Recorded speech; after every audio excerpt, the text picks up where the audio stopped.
ಮೊದಲನೇದಾಗಿ ಅವರು ನಮಗೆ ನೋಟಿಸೇ ಕೊಟ್ಟಿಲ್ಲ. ಬಂದು ನೋಟಿಸ್ ಕೊಡಬೇಕಾಗಿತ್ತು.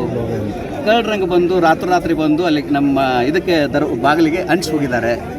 ಅದು ನಾವು ಕೊಡಗಿನಲ್ಲಿ ಕಾರ್ಯಕ್ರಮಕ್ಕೆ ಹೋಗಿದ್ದೀವಿ. ವಾಪಸ್ ಬಂದಾಗ 3 ಗಂಟೆ ಅಲ್ಲಿ ಅಂಟಿಸಿದ್ರು. ಅದು ನಮ್ಗೆ ಗೊತ್ತಿಲ್ಲ. ಈಗ ಟ್ರಸ್ಟಿಗಳಾದವರು ನಮ್ಮ ಹತ್ತಿರ ಬಂದು ಕೊಡಬೇಕಲ್ವಾ? ಹಾಂ, ಇಷ್ಟೊಂದು ತರಾತುರಿ ಮಾಡೋ ಅವಶ್ಯಕತೆ ಇತ್ತು.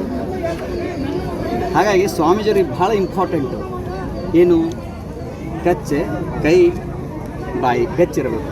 ಅದರಲ್ಲಿ ನಾವು ಭಾಳ ಗಚ್ಚಿದ್ದೇವೆ. ಹಾಗಾಗಿ 12 ಜನಗಳದ್ದು ಆಗಲ್ಲ. ಏನು ಟ್ರಸ್ಟ್ ಬಾಯ್ಲ ಏನು ಹೇಳುತ್ತೆ, ಇಲ್ಲಿ ಏನು ಹೇಳುತ್ತೆ? ಹಾಂ, ನಿಮ್ಮ ಹತ್ತಿರ ಇದೆ ನೋಡಿ. ಇದು 4 ಜನಗಳದು ಅಲ್ಲ.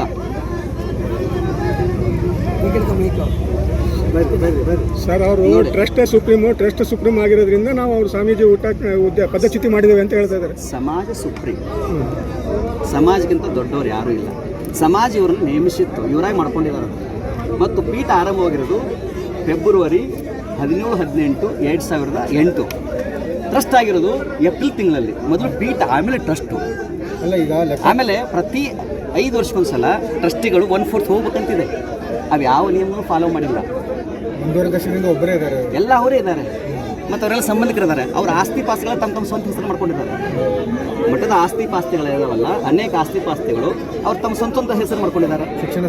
ಶಿಕ್ಷಣ ಸಂಸ್ಥೆಗಳು ಇವಾಗ ನೋಡಿ, ಸಿಂಪಲ್ ಆಗಿ ದಾವಣಗೆರೆಯಲ್ಲಿ ಪ್ರಧಾನ ಧರ್ಮರ್ಷಿ 23 ವರ್ಷದಿಂದ ಅವರೇ ಅಧ್ಯಕ್ಷರಿದ್ದಾರೆ. ಹಾಂ, 23 ವರ್ಷದಲ್ಲಿ ಮತ್ತೊಬ್ಬ ಯುವ ನಾಯಕ ಹುಟ್ಟಲಿಲ್ವಾ ಸಮಾಜದಲ್ಲಿ?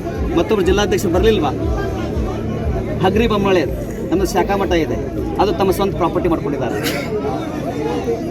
ಅಷ್ಟೇ ಅಲ್ಲ, ಟ್ರಸ್ಟ್ ಏನು ಹೇಳುತ್ತೆ, ಮಠದಲ್ಲಿ ಶಿಕ್ಷಣ ಸಂಸ್ಥೆಗಳು ಇರಬೇಕು ಅಂತ ಹೇಳಿ. ಒಂದು ಕಡೆ ಶಿಕ್ಷಣ ಸಂಸ್ಥೆಗಳು ಇರಬೇಕು ಅಂತ ಹೇಳ್ತಾರೆ, ಇನ್ನೊಂದು ಹರ ಎಜುಕೇಷನ್ ಟ್ರಸ್ಟ್ ಮಾಡ್ಕೊಂಡಿದ್ದಾರೆ. ಹರ ಎಜುಕೇಷನ್ ಟ್ರಸ್ಟ್ ಮಾಡಿಕೊಂಡು ನಮ್ಮ ನಮ್ಮ ಗುರುಗಳಾಗಿರೋ ಮಹಾನ್ ತಪ್ಪುಗಳ ಹೆಸರಿಟ್ಟುಕೊಂಡು ಅದನ್ನು ತಮ್ಮ ಸ್ವಂತ ಪ್ರಾಪರ್ಟಿ ಮಾಡಿದ್ದಾರೆ. ಮಠದ ಅಡಿಯಲ್ಲಿಲ್ಲ. ಮತ್ತು ಈಗಾಗಲೇ ಇಲ್ಲಿ ಮಠದಲ್ಲಿ ಕಟ್ಟಡಗಳಾಗಿದ್ದಾವೆ. ಅದ್ರ ಬಗ್ಗೆ ಭಕ್ತರಿಗೆ ಕ್ವಶನ್ ಕೇಳ್ತಾ ಇದ್ದಾರೆ. ನಾವು ಕೇಳಿಲ್ಲ. ನಾವೇನು ಇವತ್ತಿಗೂ ಅವ್ರ ಕ್ವಶನ್ ಮಾಡಿಲ್ಲ. ಮೊನ್ನೆನೂ ಆದಾಗೂ ಒಂದೇ ಕೇಳಿದ್ದೀವಿ ನಾವು. ಭಕ್ತರು ಕೇಳಿದ್ದಾರೆ. ಅದಕ್ಕೆ ಅವ್ರದ್ದೇನಪ್ಪ ಅಂತಂದರೆ, ಲೆಕ್ಕ ಕೇಳೋರು ಸ್ವಾಮಿಗಳು ತೆಗೆದುಬಿಟ್ರೆ ಲೆಕ್ಕ ಕೇಳೋರು ಇರಂಗಿಲ್ಲ ಅಂತ. ಅವ್ರು ಸೆಂಟ್ರಿಲ್ಲ ಸರ್ಕಲಲ್ಲಿ ಇರ್ತದೆ ಅಂತ. ಆದರೆ ಭಕ್ತನ ಬೆವರ ಹನಿಯಿಂದ ತಾನು ಉತ್ತಿ ಬಿತ್ತಿ ಬೆಳೆದು ಮಠದ ಸತ್ಪಾತ್ರಕ್ಕೆ ಅನ್ನದಾಸ ಕೊಡ್ತಾರೆ. ಸಾವಿರ ಭಕ್ತರು, ಲಕ್ಷ ಭಕ್ತರು, ಸ್ವತಃ ಒಬ್ಬ ಧರ್ಮದರ್ಶಿ ಮೊನ್ನೆ ಏನೇನು ಅವ್ಯವಹಾರ ಆಗಿದೆ ಅಂತ ಮುಕ್ತವಾಗಿ ಹೇಳಿದ್ದಾರೆ. CC ಕ್ಯಾಮ್ರಾದಲ್ಲಿ ಅದು ರೆಕಾರ್ಡ್ ಆಗಿದೆ. 49 ನಿಮಿಷಗಳ ಕಾಲ ಮಠದಲ್ಲಿ ಆರಂಭದಲ್ಲಿ ಕೀಟ ಲ್ಲಿ ಎಷ್ಟು ಕೋಟಿ ಬಂತು, ಅದ್ರಲ್ಲಿ ಎಷ್ಟು ಅವ್ಯವಹಾರ ಆಯಿತು, ಎಷ್ಟು ತಿಂದವ್ರು ಯಾರು ಅಂತ ಹೇಳಿದರು. ಸರ್ಕಾರದ 10 ಕೋಟಿ ರೂಪಾಯಿ 10 ಕೋಟಿ ರೂಪಾಯಿ ಬಂದರು. 1 ಕೋಟಿ 10 ಕೋಟಿ ಒಂದ್ಸಲ, 1 ಕೋಟಿ ಒಂದ್ಸಲ, ಅವೆಲ್ಲ ಸಿಗುತ್ತೆ ಡಾಕ್ಯುಮೆಂಟ್ರಿ. ಆ 10 ಕೋಟಿ ಹಣದಲ್ಲಿ ಎಷ್ಟು ಅವ್ಯವಹಾರ ಆಗಿದೆ ಅಂತೇಳಿ ಅವರೇ ಹೇಳಿದ್ದಾರೆ. ಯಾರು ಹೇಳಿದ್ದಾರೆ?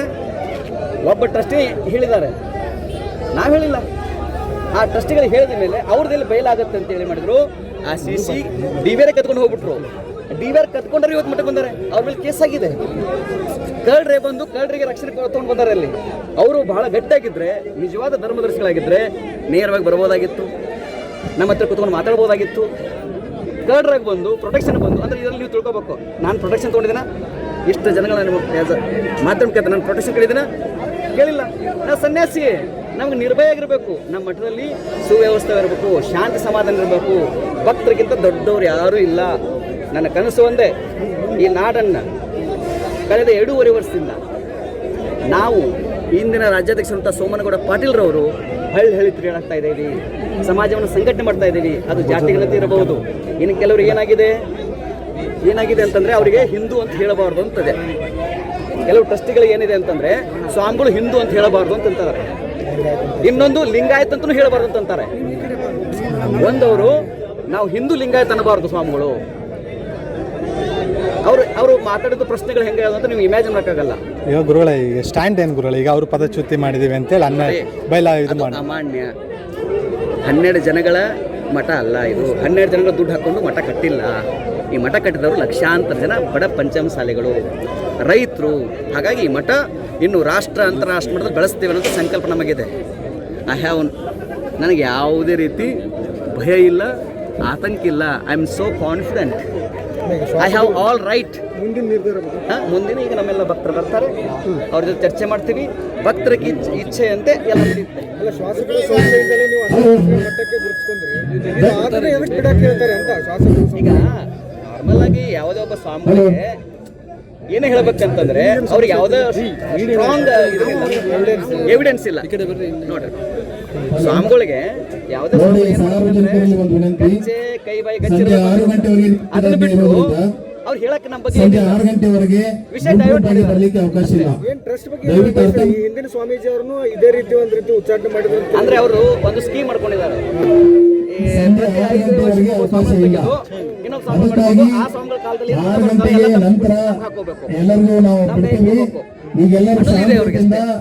ಹಾಗೆ ಸಮಾಜ ಕಟ್ಟಬೇಕು ಯಾವ ಉದ್ದೇಶ ಇಲ್ಲ. ಹಂಗಿದ್ರೆ ಇಲ್ಲಿವರೆಗೆ ಅವರ ಟ್ರಸ್ಟ್ಗಳು ಇರ್ತಿರಲಿಲ್ಲ. ಪ್ರತಿ 5 ವರ್ಷದ ಹೊಸ ಟ್ರಸ್ಟ್ಗಳು ಇರಬೇಕಾಗಿತ್ತು. ಯಾಕಂದ್ರೆ ಫಾಲೋ ಮಾಡಿಲ್ಲ ಅವರು. ಸರಿ, ಹಿಂದೂ ಮಠಾಧೀಶರು ಟಾರ್ಗೆಟ್ ಆಗಿ 5 ಟೀಚರ್ ಉಚ್ಚಾಟನೆ ನೋಡಿ, ಇದರಲ್ಲಿ ಕೆಲವರು ಪಕ್ಕ ಇದರಲ್ಲಿ ಕೆಲವರು ಪಕ್ಕ ಆಂಟಿ ಹಿಂದೂಗಳಿದ್ದಾರೆ. ಆ ಟ್ರಸ್ಟ್ಗಳ ಹೆಸರು ಕೂಡ ನಾನು ಹೇಳಬಲ್ಲೆ, ಸಮಯ ಸಂದರ್ಭದಲ್ಲಿ ಹೇಳ್ತೇನೆ. ಮತ್ತು ಆಂಟಿ ಲಿಂಗಾಯತರಿದ್ದಾರೆ ಅವರು. ಇವತ್ತಿಗೂ ನಿಮ್ಗೆ ಗೊತ್ತಿರಲಿ, ಮಠದಲ್ಲಿ ನಿರ್ಗಮಿಸಬೇಕು ಮತ್ತು ಸಂಜೆ 6 ಗಂಟೆ ನಂತರ ಮಠದಲ್ಲಿ ನಾವು ಗೇಟ್ ಓಪನ್ ಮಾಡ್ತೀವಿ. 5 ವರ್ಷಗಳ ಕಾಲ ಬಸವನ ಕೇಳ್ಕೊತೀವಿ. ಮಾನ್ಯ ತಹಸೀಲ್ದಾರ್ ಹರಿಹರ ಅವರು ಆದೇಶ ಮಾಡಿದ್ದಾರೆ, ಸಂಜೆ 6 ಗಂಟೆವರೆಗೆ ಮಠದ ಆವರಣ ಸೇರಿದಂತೆ 2 ಕಿಲೋಮೀಟರ್ ವ್ಯಾಪ್ತಿಯಲ್ಲಿ ನಿಷೇಧಾಜ್ಞೆ ಜಾರಿಯಲ್ಲಿದೆ. ಹಾಗಾಗಿ ಎಲ್ಲರೂ ಕೂಡ ದಯವಿಟ್ಟು ಹೋಗಬೇಕು. ಅವರಿಗೆ. ಹಾಗಾಗಿ ನಾವು ಬಹಳ ಕಾನ್ಫಿಡೆಂಟ್ ಇದ್ದೀವಿ. ಭಕ್ತರು ಬರ್ತಾರೆ.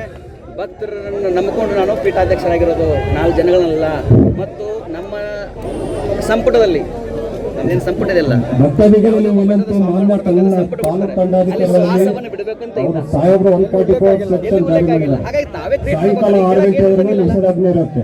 ದಯವಿಟ್ಟು ಎಲ್ಲ ಹೋಗ್ಬೇಕು. ಆರೋಪಗಳಿದಾವೆ, ಸಾರ್ವಜನಿಕರೆಲ್ಲ ಹೋಗ್ಬೇಕು. ಅದನ್ನ ಡೈವರ್ಟ್ ಮಾಡ್ಬೇಕಂತ ಈ ಸ್ವಾಮಿ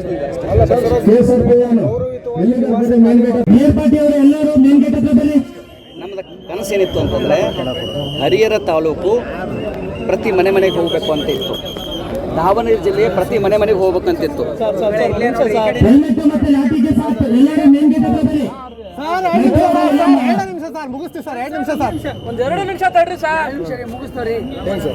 ನಾವು ಪೀಠಕ್ಕೆ 2018 ಬಂದ ಮೇಲೆ ನಮ್ಮನ್ನು ವ್ಯವಸ್ಥಿತವಾಗಿ ಹರಿಹರ ತಾಲೂಕು ದಾವಣಗೆರೆ ಜಿಲ್ಲೆಗೆ ಯಾವುದೇ ಭಕ್ತರ ಮನೆಗೆ ಹೋಗೋದಂಗೆ ನೋಡ್ಕೊಂಡಿದ್ದಾರೆ. ಹರಿಹರ ತಾಲೂಕು ಮತ್ತು ಮನೆ ಗೆದ್ದು ಮಾರಿ ಗೆಲ್ಬೇಕಲ್ವಾ, ನಮ್ಮನ್ನು ವ್ಯವಸ್ಥಿತವಾಗಿ ಮನೆಯೇ ಗೆಲ್ಲದಂಗೆ ನೋಡ್ಕೊಂಡಿದ್ದಾರೆ. ಆದರೆ ಇತ್ತೀಚಿನ ದಿನಗಳಲ್ಲಿ ನಾವು ಭಾಳ ಗಟ್ಟಿಯಾಗಿ ನಮ್ಮ ಡಾಕ್ಟರ್ ರಾಜ್ಕುಮಾರ್ ಅವರು ಬಂದ ಮೇಲೆ ನಾವು ಭಕ್ತರ ಬಡವರ ಮನೆಗೆ ಹೋಗ್ತಾ ಇದ್ದೀವಿ. ಯಾವುದೇ ಒಂದು ಬಡವರ ಮನೆಗೆ ಹೋದರೆ ನೀವು ಚಿತ್ರದುರ್ಗ ಜಿಲ್ಲೆ ಕೇಳ್ಕೊಂಡು ಬನ್ನಿ, ಕೊಪ್ಪಳ ಜಿಲ್ಲೆ ತೆಗೆದುಕೊಂಡು ಬನ್ನಿ, ಎಲ್ಲ ಕಡೆಗೆ ಪ್ರವಾಸವನ್ನು ಮಾಡ್ತಾ ಇದ್ದಾಗ ಯಾರು ಬಡ್ಕೊಂಡು ಅಲ್ಲೇ ದುಡ್ಡು ಕೊಟ್ಟು ಬರ್ತೀವಿ ನಾವು. ಕೆಲವೊಂದಿಷ್ಟು ಭಕ್ತರು ಹೇಳ್ತಾ ಇದ್ರು, ಮೊದಲೆಲ್ಲ ಸ್ಕ್ರಿಪ್ಟೆಡ್ ಭಾಷಣ ಬರ್ಬಿಟ್ಟು ಇದನ್ನೇ ಮಾತಾಡಬೇಕು ಅಂತ ಹೇಳ್ತಿದ್ರು. ನೋಡ್ರಿ, ಅದನ್ನು ಸಮಯ ಸಂದರ್ಭ ಇವತ್ತಿಗೆ ಇಷ್ಟು ಸಾಕು. ಬಟ್ ನಾನೆಲ್ಲ ನಿಮ್ಮ ಮಾಧ್ಯಮಕ್ಕೆ ಹೇಳ್ತಿದ್ದೀನಿ, ಭಕ್ತನೇ ಭೂಮಿಯ ಮೇಲೆ ಭಗವಂತ, ಪಂಚಮಸಾಲಿ ಸಮಾಜವೇ ನನ್ನ ಶ್ವಾಸ. ನನ್ನ ಇವತ್ತಿಗೂ ಒಂದೇ ₹1 ಯಾರಿಗೂ ನನಗೆ ಕೈ ಒಡ್ಡಿಲ್ಲ. ನಮ್ಮದು ಕೊಡುವಂಥದ್ದು, ಕೇಳುವಂಥದ್ದಲ್ಲ. ಆದರೆ ಭಕ್ತ ನನಗೆ ಪ್ರಸಾದವನ್ನು ಕೊಟ್ಟಾರೆ, ರೊಟ್ಟಿ ಮಾಡಿ ಕೊಟ್ಟಾರೆ, ಅನ್ನ ಮಾಡಿ ಕೊಟ್ಟಾರೆ, ಸಾಂಬಾರು ಕೊಟ್ಟಾರೆ, ಚಟ್ನಿ ಮಾಡಿ ಕೊಟ್ಟಾರೆ. ಅವ್ರ ಋಣದಲ್ಲಿ ನಾನಿದ್ದೇನೆ. ನಾವು ಉಳಿದಾರೊಬ್ಬರ ಋಣದಲ್ಲಿಲ್ಲ, ಭಕ್ತರ ಋಣದಲ್ಲಿದ್ದೇವೆ. ಹಾಗಾಗಿ ಭಕ್ತರು ಏನಿರುತ್ತೆ ಅದು ಫೈನಲ್. 4 ಜನ ಫೈನಲ್ ಅಲ್ಲ. ಭಕ್ತರ ಸಭೆ ನಡೆಸಿ ಮುಂದಿನ ನಿರ್ಧಾರ ಖಂಡಿತ ಭಕ್ತರ ಜೊತೆಗೆ ಚರ್ಚೆ ಮಾಡ್ತೇವೆ. ನಮ್ಮೆಲ್ಲ ಸಮುದಾಯದ ಮುಖಂಡರು ಬರ್ತಾರೆ, ಅವರೆಲ್ಲ ಚರ್ಚೆ ಮಾಡ್ತಾರೆ. ಅವರು ಹೇಳಬೇಕು ವ್ಯವಸ್ಥಿತವಾಗಿ. ಈ ಹರಿಹರ ತಾಲೂಕು, ದಾವಣಗೆರೆ ಜಿಲ್ಲೆ ಕೆಲವು ಕಡೆ ಹೋಗಲ್ದಂಗೆ ನಮ್ಮ ನೋಡ್ಕೊಂಡಿದ್ರು.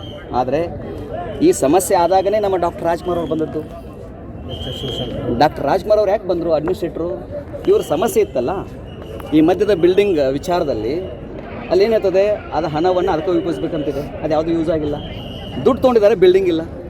10 ಕೋಟಿ ರೂಪಾಯಿದಲ್ಲಿ ಒಂದಿಷ್ಟು ಪಕ್ಕದ ಮಠಗಳು ನೋಡ್ಕೊಂಡು ಬನ್ನಿ ಹೆಂಗೆ ಬೆಳೆದಾವೆ. ಈ ಮಠಗಳು ಯಾಕೆ ಬೆಳೀತಾ ಇಲ್ಲ ಅಂತಂದರೆ ಸ್ವಾಮಿಗಳಿಗೇನು ಅಧಿಕಾರ ಇಲ್ಲ ಇಲ್ಲಿ. ಆದರೂ ನಾವು ಅಧಿಕಾರ ಇಟ್ಕೊಂಡು ಬಂದಿಲ್ಲ. ಅಧಿಕಾರ ಹಂಗಿರ್ತದೆ, ನಾವು ಕಂಡೀಷನ್ ಹಾಕೊಂಡು ಬರ್ತಿರ್ತೀವಿ. ನಮ್ಮದೇನಪ್ಪ, ಸಮಾಜ ಸಂಘಟನೆ ಆಗಬೇಕು. ಈ ಸಮಾಜವನ್ನು ದೊಡ್ಡದಾಗಿ ಬೆಳೆಸಬೇಕು.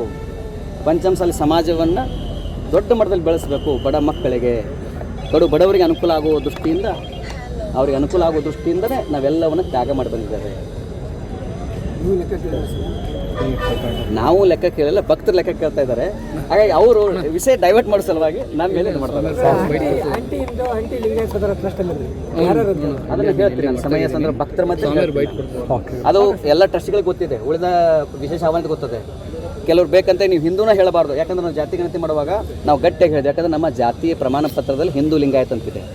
ಬರೀ ನಮ್ಮ ಸ್ವಂತ ನಿರ್ಣಯ ಆಗಿರಲಿಲ್ಲ, 17 ಜಿಲ್ಲೆಯ ಪ್ರವಾಸವನ್ನು ಮಾಡಿ ಆ ಭಕ್ತರ ಸಭೆಗೆ ಕರ್ಕೊಂಡು ವಿಡಿಯೋ ರೆಕಾರ್ಡ್ ಮಾಡಿಕೊಂಡು ಅವರ ಅಭಿಪ್ರಾಯವನ್ನು ನಾವಿಲ್ಲಿ ಹೇಳಿದ್ದೀವಿ. ಟ್ರಸ್ಟಲ್ಲಿ ಒಪ್ಪಿಗೆ ತೊಗೊಂಡು ಕೂಡ ಅಲ್ಲಿ ಬೆಂಗಳೂರಿಗೆ ಯಾರೊಬ್ಬರು ಬರಲಿಲ್ಲ. ಅಂದರೆ ವ್ಯವಸ್ಥಿತವಾಗಿ ಹಿಂದೂ ಸ್ವಾಮಿಗಳು ಮತ್ತು ವಿಶೇಷವಾಗಿ ಪಂಚಮಸಾಲಿ ಸ್ವಾಮಿಗಳು ಲಿಂಗಾಯತ್ ಪಂಚಮಸಾಲಿ ಅನ್ನಬಾರ್ದು ಅಂತಂತಾರೆ. ಮಾಡಬೇಕಾಗಿತ್ತು, ಮಾಡಿಲ್ಲ ಸ್ವಾಮಿಗಳು ಅಂತ ಅವ್ರು ಆರೋಪಿಸ್ತಾರೆ. ನೋಡ್ರಿ, ಫುಲ್ ನೆಪ ಏನಾದರೂ ಹೇಳಕ್ಕೆ ಬೇಕಲ್ಲ ಅವರಿಗೆ, ಹೇಳಕ್ಕೇನಿಲ್ಲ, ಹಾಗಾಗಿ ಮಾಡ್ತಿದ್ದಾರೆ. ಯಾರು ಕೊನೆ ಸಮಾಜಕ್ಕೆ ನಿರ್ಧಾರ ಮಾಡುತ್ತೆ.